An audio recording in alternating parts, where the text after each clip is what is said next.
देखो, आज हम जो है डायरेक्ट इनडायरेक्ट का एक बहुत ही महत्वपूर्ण चैप्टर पढ़ने वाले हैं, बहुत ही महत्वपूर्ण हिस्सा पढ़ने वाले हैं। अगर हमें प्रोनाउंस में परिवर्तन आ गया, ठीक है, प्रोनाउंस में अगर हमें परिवर्तन करना आ गया, सीख गए, समझ लो 90% आपका जो है डायरेक्ट इनडायरेक्ट कंप्लीट हो गया। ठीक है, सबसे महत्वपूर्ण हिस्सा यही है। ठीक, अब जरा इसको समझे। जब सबसे पहले प्रोनाउंस परिवर्तन समझना है तो सबसे पहले एक चार्ट हमने बताया था आप लोगों को याद करने के लिए, उस चार्ट को आपको सीखना है। सबसे पहला हमने बताया था, देखो प्रोनाउंस होते कितने प्रकार के हैं? 3 प्रकार के। एक बोलेंगे फर्स्ट पर्सन, क्या बोलेंगे? First person. इसके अलावा सेकेंड पर्सन और उसके बाद थर्ड पर्सन। ठीक है,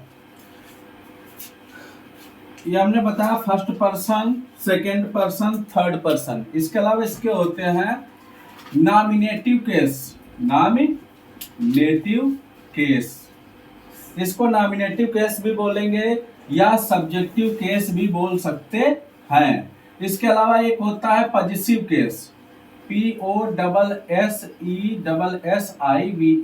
पॉजिटिव केस होता है। और इसके अलावा एक होता है objective case.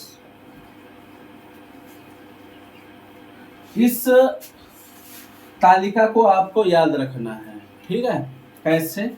Nominative first person में 2 होते हैं, एक आई होता है और एक वी होता है। 2 प्रोनाउन है आई और वी, जिन्हें हम फर्स्ट पर्सन प्रोनाउन बोलते हैं।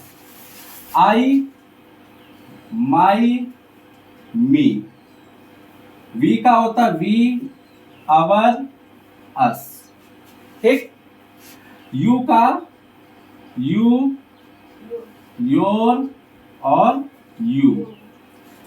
थर्ड पर्सन में ये तो फर्स्ट पर्सन प्रोनाउन हो गए, ये हो गया सेकंड पर्सन प्रोनाउन, और एक हो गया, अब इनको ये ध्यान रखिएगा, एक चीज और हम बता दें, आई और वी ये फर्स्ट पर्सन प्रोनाउन काउंट किए जाएंगे, you second person pronoun count किया जाएगा। इसको छोड़ के दुनिया के जितने भी सब्जेक्ट हैं सब थर्ड पर्सन में काउंट किए जाएंगे। समझ में आया?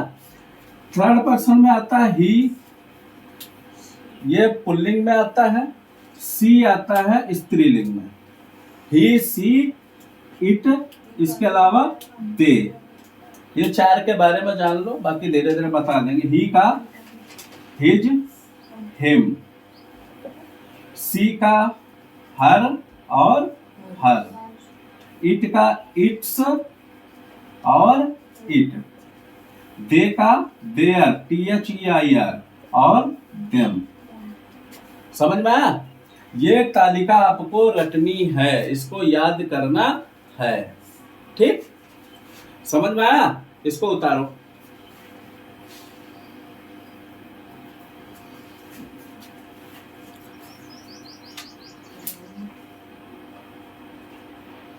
ठीक है, तो नोट कर लिया होगा आप लोगों ने। ये वाले ऊपर लिख दें? कुछ नहीं खास नहीं है, एक हमने बताया था ना, दे का क्या बताया? देयर और देम। ठीक है, चलिए बात करते हैं नियमों की। 3 नियम हैं, समझेंगे। पहला नियम जो है, सबसे पहला नियम, जो पहला नियम है वो कहता है कि reported speech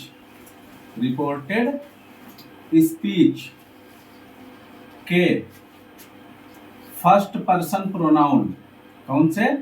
first person pronoun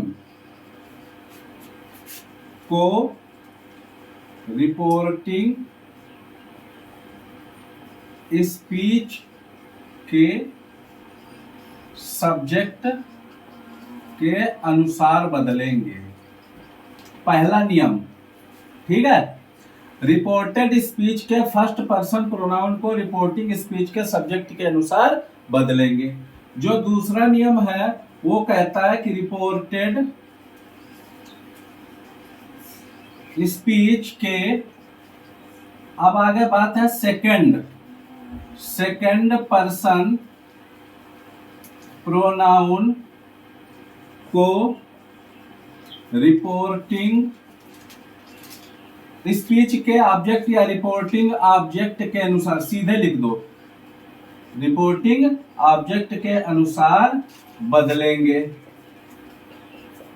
तीसरा नियम होता है इसका कि रिपोर्टेड स्पीच के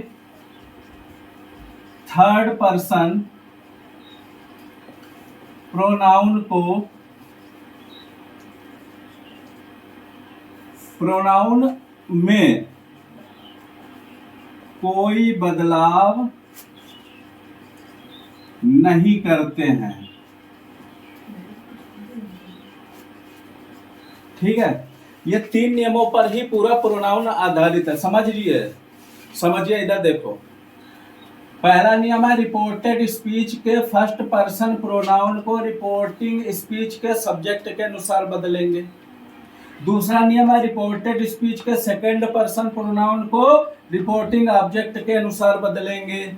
तीसरा नियम है रिपोर्टेड स्पीच के थर्ड पर्सन प्रोनाउन में कोई परिवर्तन नहीं करेंगे। समझ में आया? बस इतना है, इसी पे पूरा प्रोनाउन में परिवर्तन होता है। ठीक है, चलो इसको उतारो पहले।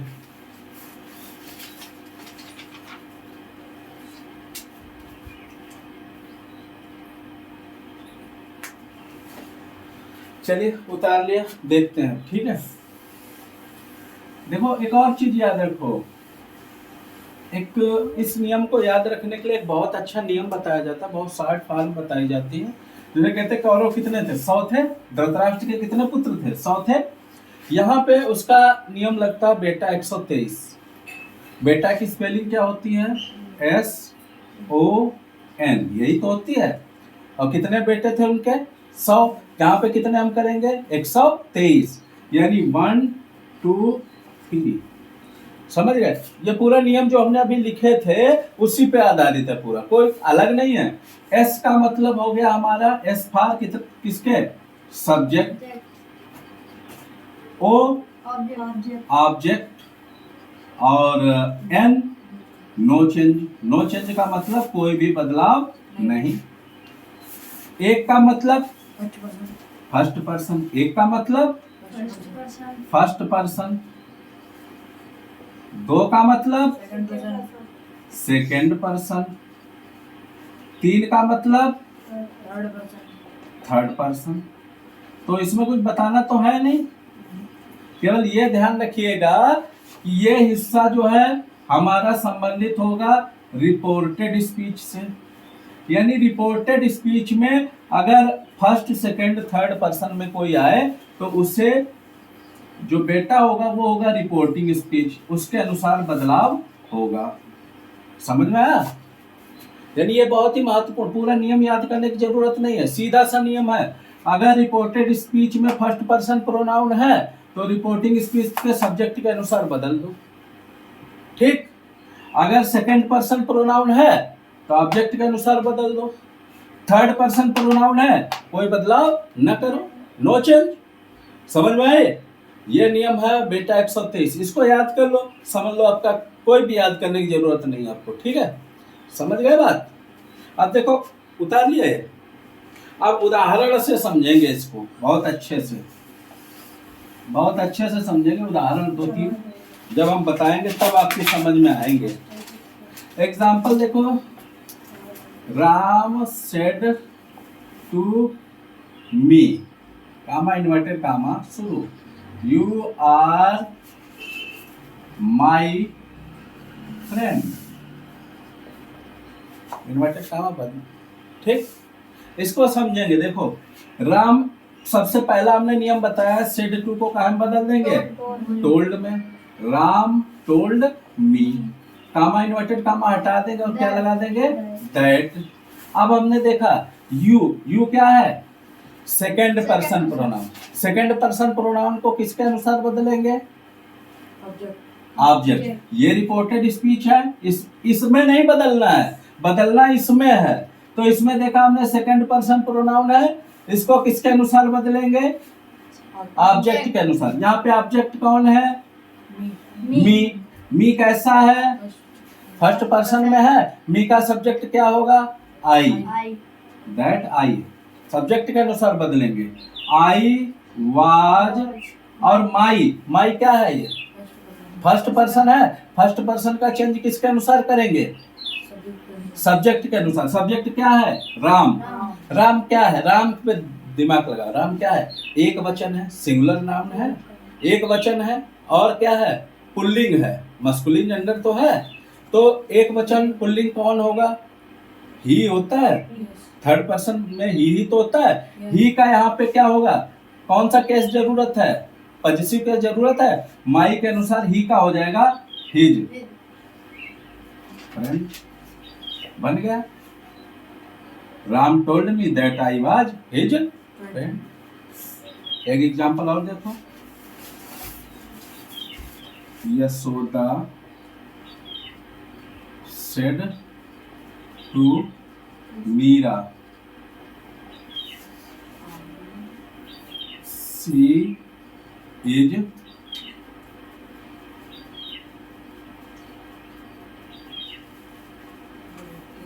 your mother। ठीक है, इसको बनाना है। सबसे पहला हमने क्या बताया? यशोदा और सेड टू को कहाँ में बदल देंगे? टोल्ड में। कहाँ में बदल देंगे? टोल्ड। किससे? मीरा। उसके बाद दैट लगा देंगे इन्वर्टेड कॉमा हटा के। सी। सी कैसा है? थर्ड पर्सन प्रोनाउन में क्या बताया था हमने? No change. तो सी का सी ही रहेगा। इज का हो जाएगा वाज। योर। योर कैसा है? सेकंड पर्सन है। सेकंड पर्सन किसके अनुसार? ऑब्जेक्ट के अनुसार। ऑब्जेक्ट क्या है यहाँ पे? मीरा। मीरा थर्ड पर्सन में जाएगा, लेकिन मीरा क्या है? सिंगुलर तो है, लेकिन वो स्त्रीलिंग है। स्त्रीलिंग में क्या होता है? सी होता है। सी का क्या हो जाएगा? हर हो जाएगा। क्या हो जाएगा? Her mother. समझ में आया? एक और नियम, एक और उदाहरण समझाते हैं। ये समझ में आ रहा है नहीं आ रहा है?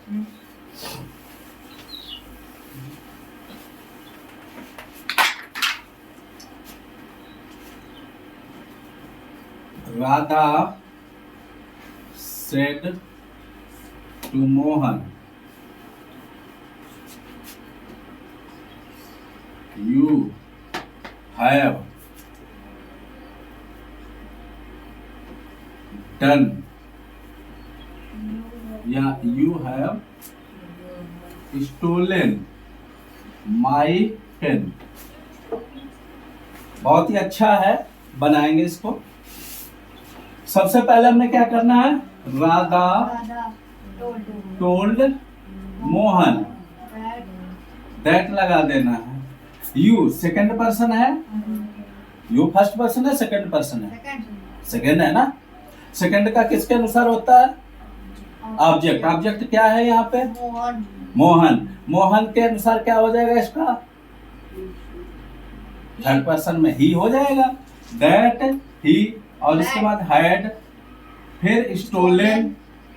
अब इसके बाद माई। माई कैसा है? फर्स्ट है, सेकंड है, थर्ड है? कैसा है? फर्स्ट पर्सन है।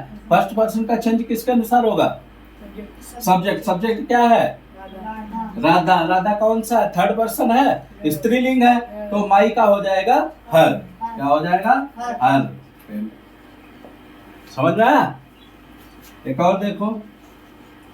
He said to me, comma inverted comma शुरू, I can lend you my horse। ठीक है, माई मनी लिख लो, मनी लो कर लो। ठीक है, तो फिर वही काम करेंगे। He told me that. अब ये क्या है? थर्ड पर्सन है। किसके अनुसार चेंज होगा? अरे फर्स्ट पर्सन है। अच्छा, हमें थर्ड लगा। किसके अनुसार होगा चेंज?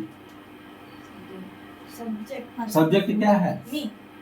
मी है सब्जेक्ट इसमें, ही है, ही के अनुसार आई का क्या हो जाएगा, ही, कैन का हो जाएगा कुड, लेंड, और यू कैसा सेकंड पर्सन है, आई के मी के अनुसार क्या हो जाएगा, ऑब्जेक्ट के अनुसार ही तो यू को बदलेंगे। तो यहाँ पे क्या है, ऑब्जेक्टिव केस में है ये, तो यहाँ पे मी हो जाएगा। और माई, माई फिर वही फर्स्ट पर्सन आ गया, फर्स्ट पर्सन फिर सब्जेक्ट के अनुसार जाएगा, हिज हो जाएगा, हिज, इस प्रकार बन जाएगा। ठीक, समझ में आया, कर लोगे।